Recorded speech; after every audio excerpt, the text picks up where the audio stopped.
Hello everyone, তোমরা সবাই কেমন আছো? আশা করি ভালো আছো। তো আমরা দুজন বেরিয়ে পড়েছি আমাদের গন্তব্যটা কোথায় দেখতে হলে পুরো ভিডিওটা দেখতে হবে।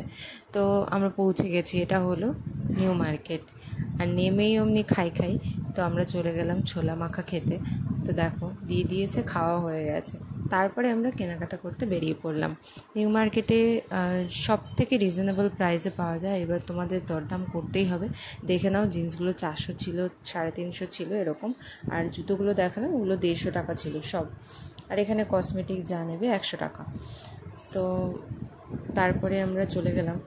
রাস্তায় দেখো কি পরিমাণে ভিড়। এমনিতেই নিউ মার্কেটে ভিড় থাকে, তার উপরে পুজোর মার্কেট, তো আরোই ভিড়। তো কেনাকাটা অলমোস্ট কমপ্লিট। আরও কিছু ক্লিপ ছিল, এবার জানি না কোথা থেকে ডিলিট হয়ে গেল। এবারে আমরা আখের রস খাবো। দেখো একজন বসে রয়েছে অদ্ভুত দৃষ্টিতে, বলছে নাকি কোনোদিনও আখের রস খায়নি। তো তারপরে আমরা আইসক্রিম খেতে খেতে বাড়ির উদ্দেশ্যে রওনা দিলাম। ভালো লাগলে লাইক করে দিও।